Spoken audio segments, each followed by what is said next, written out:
And what is it that put America on the forefront of nuclear nations? And what is it that will enable them to spend $20 billion of your money to put some clown on the moon? Well, it was good old American know-how, provided by good old Americans, like Dr. Werner von Braun. So gather round while I sing you of Werner von Braun, a man whose allegiance is ruled by expedience. Call him a Yahtzee, he won't even frown. Yahtzee smarchy, says Werner von Braun. Do you know that song? Tom Lehrer sang it, and he was one of the best political satirists of the 20th century, in my opinion.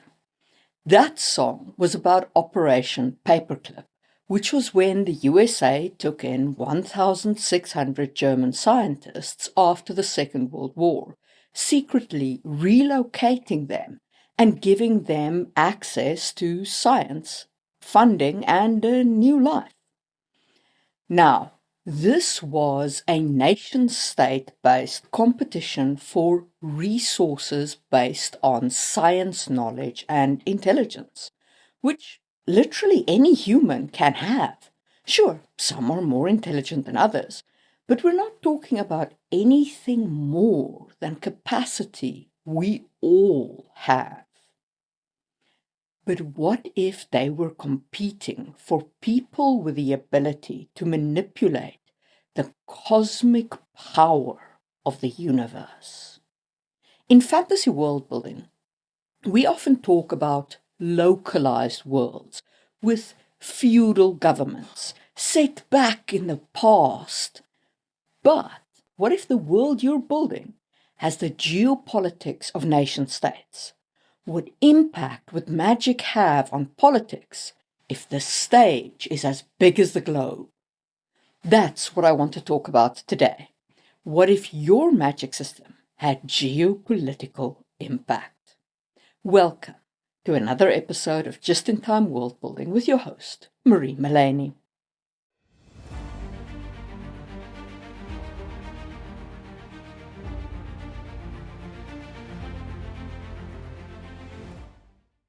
Today, we're moving beyond the lone wizard with a fireball.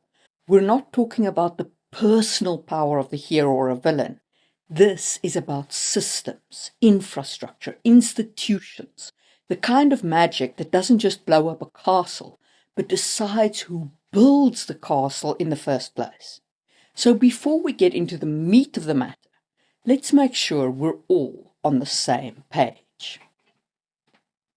In our world today, when you read about oil, nuclear capability, semiconductor production, or control over fresh water even, you're reading about how resources shape the modern world. Now, imagine that instead of oil, it's mana wells. Instead of nuclear weapons, it's catastrophic level spellcraft controlled by a central arcane bureaucracy. Imagine that only a few people are actually capable of wielding this cosmic power, rather than the much more democratized technology which theoretically most people could use. I mean, I can use a gun, and I'm not exactly the height of human fitness. Okay, so magic as a strategic asset changes everything. And that's the stage for our conversation today. What if a nation's entire economic stability is built on a ley line network that only they can access? Or their military superiority comes from a centuries-old pact with a fire elemental race, giving them air superiority in the same way that the US relies on its air force? We're going to answer those questions today, starting with the impact of magic on resources, monopoly, and scarcity. Let's talk about war. Not the dramatic spell-slinging kind, but the slow, grinding, bureaucratic kind. The kind fought in back rooms and brokered over contracts, tariffs, and the constant threat of embargo. We already live in a world shaped by who controls what, whether it's oil in the Middle East, lithium in South America, or silicone chips in Taiwan. Now imagine what happens when magic enters that equation. And the best example of this that I've seen is in Brandon Sanderson's Mistborn. Now, I have done an entire video exploring Mistborn as a dialectic exercise, and you can check that out in the information card. But today, I want to zero in on a specific aspect, the geopolitical impact of a magical resource. So, in Mistborn, at the heart of the final empire lies a single magical system, allomancy, a power that only works when the user ingests specific metals. But this magic isn't freely available. It is class-bound, it is resource-gated, and it is political. Only the noble class, descendants of those who supported the Lord Ruler, are even allowed to have allomantic potential. The ability is hereditary, and the metals required are tightly controlled by the Lord Ruler. That's a magical aristocracy where power is locked in behind both bloodlines and supply chains. And we'll dig a little deeper into the social stratification element later in the episode.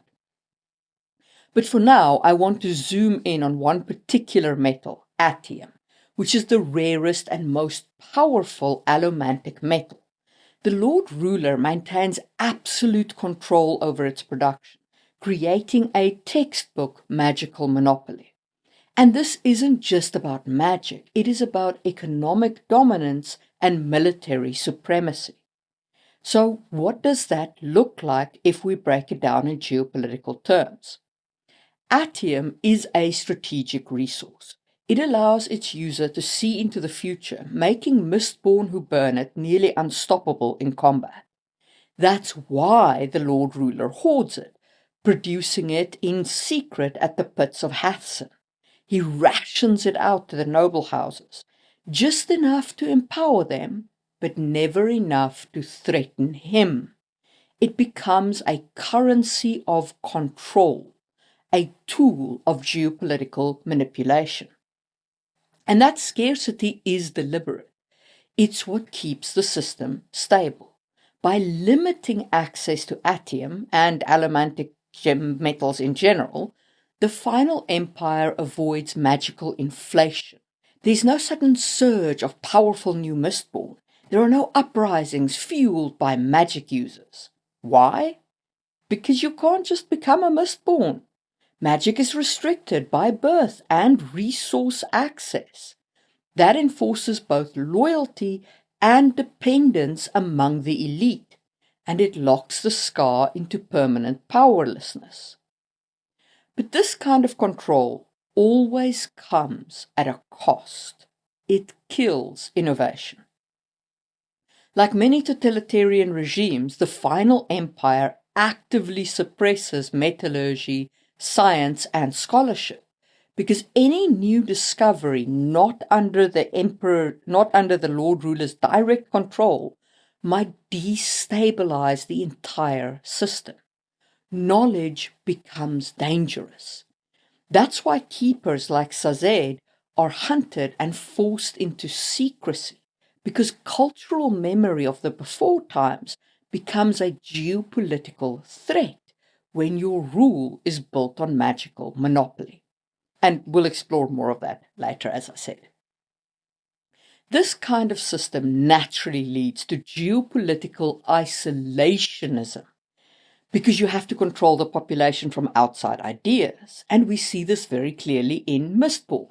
The Lord Ruler's empire is a closed system. We hear vague rumors of distant lands, but the final empire controls its borders, its trade, and its culture with an iron grip. That's what unstable monopolies do. The fewer external pressures, the more they can keep internal contradictions hidden.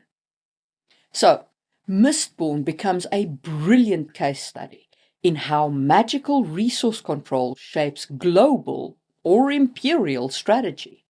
And it opens the door to some fantastic questions for your own world building, like who polices magical resource extraction? Are there magical environmental accords? Is there a black market of blood mages trafficking in accursed artifacts? And how far would a nation go to protect or steal the one thing that keeps its magical economy alive? All right, so that's magic as a resource. But let's get back to that concept of magical elites and talk about social stratification. I did a full video on tiered magic systems and how they can lead to social stratification, and you can check that out in the information card. But here, I want to zoom in and focus on how that stratification plays out at the level of society and statecraft. Because once magic becomes institutionalized, it doesn't just make the individuals powerful, it reshapes your entire class system. A world with magic is almost always a world with inequality baked in. If some people are born able to bend reality and others aren't, you've created an inherent hierarchy, and that becomes the basis for magical aristocracies. And again, Mistborn is the perfect example of this. Only the noble bloodlines, handpicked by the Lord Ruler centuries ago, are allowed to have allomantic potential.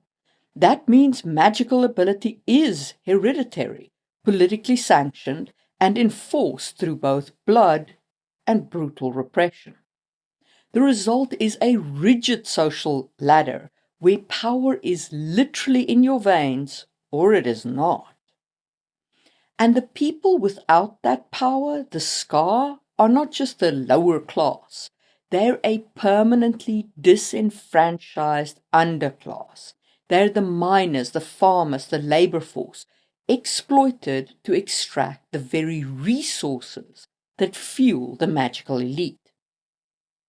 But power like this always creates pressure, because you can't keep an entire population suppressed forever without tension boiling over, even when you have the Lord Ruler's power.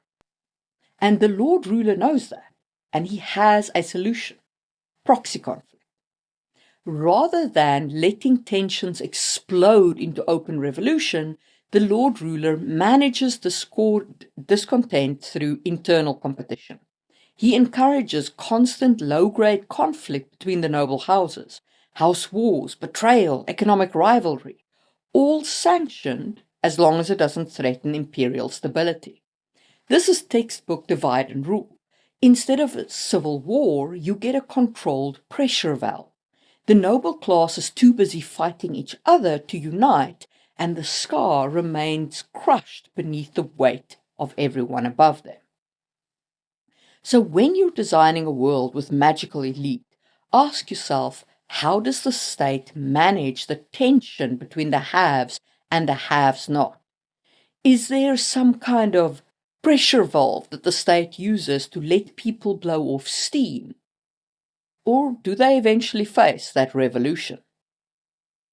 Now, let's zoom out again and talk about something global that we didn't see in Mistborn: arcane migration. If magical ability is rare and powerful, then it becomes a strategic asset, not just within a country, but between them. So imagine nations competing for the magically gifted, the way modern nations compete for engineers, scientists, and elite talent. You'd have immigration policies tailored to attract arcanists, state-sponsored magical education, and even incentive programs to retain homegrown casters. And if that sounds far-fetched, remember Operation Paperclip, the real-world program where the US smuggled Yahtzee scientists like Werner von Braun into their country to get ahead in the Cold War. it wasn't just about intelligence, it was about gaining leverage. Now scale that up. Instead of 1,600 rocket scientists, imagine thousands of mages being poached across borders. Entire schools of magic might defect between countries. Nations could launch covert operations, not to steal spells, but to steal spell casters. That's your magical brain drain. And just like in the real world, it has the potential to redefine international alliances, technological races, and even cultural identity. So, if you have magic in a world of nation states, how do your governments protect their arcane knowledge? Are there schools that teach extreme patriotic ideals and brainwash mages into believing in their nation? Are there wizards who police other mages looking for disloyalty, like the Inquisition in Warhammer 40k? When people are the resource and they can wield cosmic power, what lengths won't your government go to control them? Before we talk about diplomacy, alliances, and magical warfare, give me a few minutes to tell you about Worldbuilding Blueprints. This is a book that I wrote that will take you from zero to hero in world building, including designing your story. And it's not just theory. Inside this book, you will find exercises and worksheets like this one for designing the legitimacy that allows your government to function. The book is available as a PDF on my website now and will be available as a physical book in February 2026 after the Kickstarter fulfills. There is the glorious hardback in full cover like this one, and also a paperback, which is a black and white copy, which is somewhat cheaper and somewhat lighter, and also has all of the same exercises. Details are on my website down below. Alrighty, back to diplomacy, alliances, and magical warfare. Few fantasy worlds illustrate the diplomacy and warfare aspect of magic better than Brian McClellan's Powder Mage trilogy, which we're currently reading in my Discord book club, linked to that in the description as well. Anyway, set in a world undergoing an industrial revolution, the Powder Mage books blend black powder technology with powerful sorcery, and in doing so, they create one of the best examples of magic embedded in geopolitical conflict. In this world, nations are not just defined by their armies or by their borders. They're defined by what kind of mages they field, and there are three main magical classes. Privileged, who are traditional, court-trained sorcerers capable of casting devastating elemental spells. Powder mages, rare individuals who can manipulate gunpowder, igniting it from a distance, enhancing bullets, or entering a trance called the powder rush that boosts reflexes and strength. And then there's the knacked, low-key magical talents like never sleeping or having a perfect memory, which is subtle but still quite useful as a magical skill. Now, think about what that means in terms of diplomacy. The presence of privileged cabals tightly controlled by royal courts means that magical alliances are critical to state stability. In fact, the first book, Promise of Blood, the entire revolution that kicks off the series, and it is in the opening chapter, so I'm not spoiling anything for you, is built on the fear that rival nations will retaliate after the revolution because the king was part of an international treaty system held together by magical pacts. So when he's removed, the whole system might crumble and war could erupt. And yet the revolution acts anyway, and hence the drama. But in this kind of a world with this kind of power, first strikes are everything in warfare. Magical deterrence is real, but it is fragile. So powder mages can assassinate at impossible distances. Privileged can level armies, or be wiped out with a well-placed rifle shot. And this makes warfare extremely volatile. Nations must act fast, hit hard, and silence magical threats before they can retaliate. It's a fantasy version of Cold War logic. If you wait too long, you lose your capital, or your cabal. So one of the primary goals of the revolution, like right at the beginning of the story, is to kill all of the privileged who work for the king in one stroke, because leaving even a single court mage alive would allow them to stage a counter-revolution. So when you're world building, ask yourself, who controls magical first strike capabilities? Are there magical equivalents of nukes or disarmament treaties?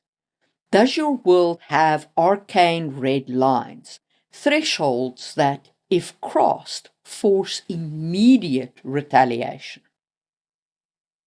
Finally, let's talk about magical espionage, one of the most underrated and underused aspects of fantasy geopolitics. Because when magic is a state resource, then knowledge of magic becomes a weapon in its own right.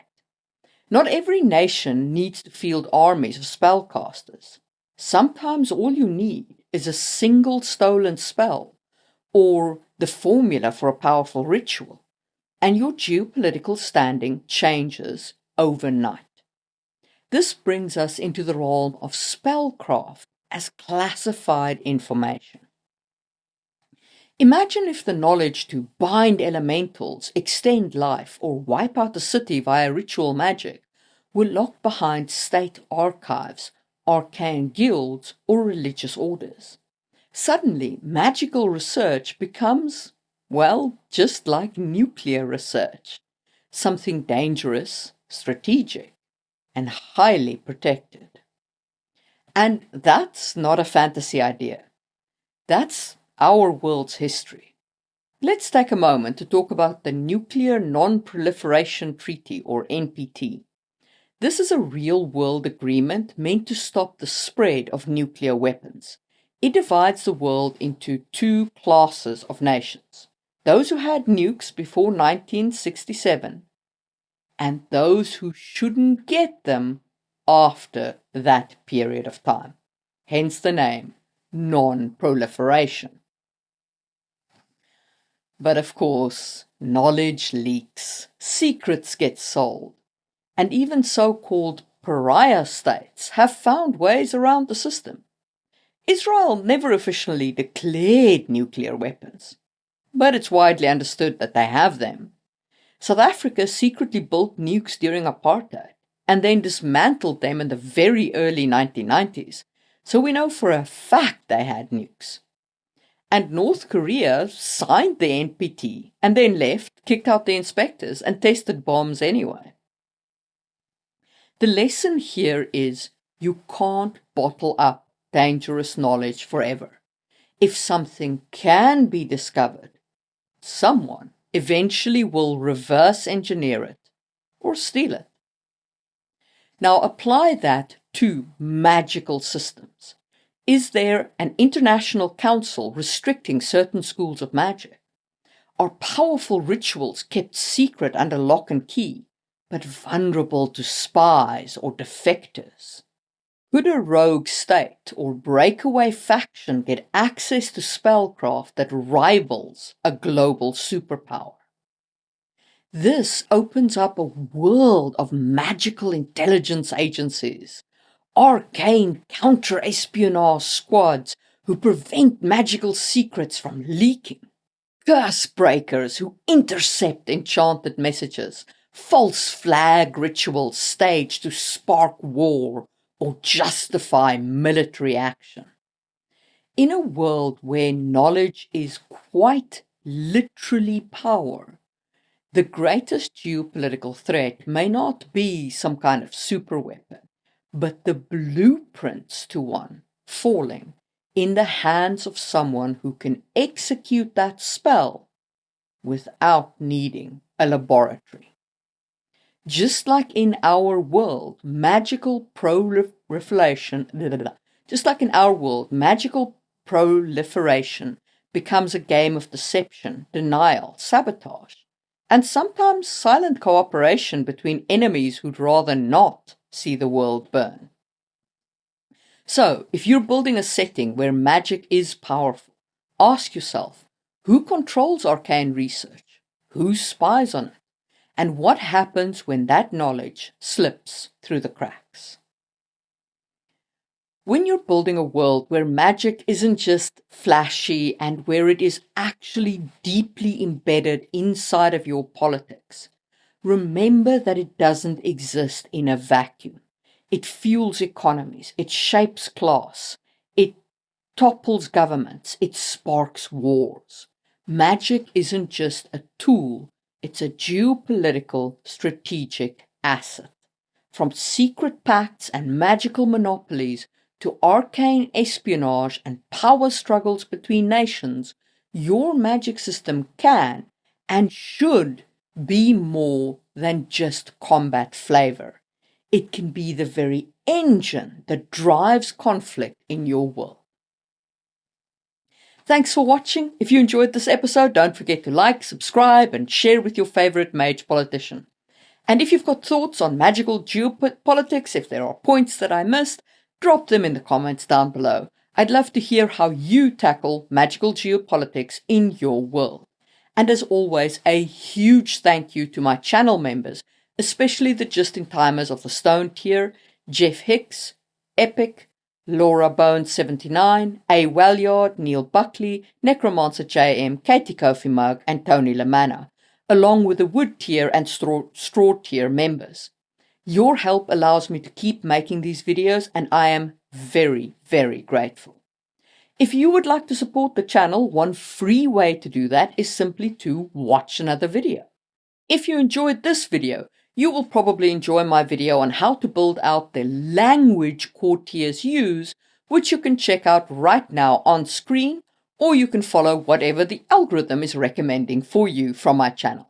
And I will see you soon for another episode of Just in Time World Building.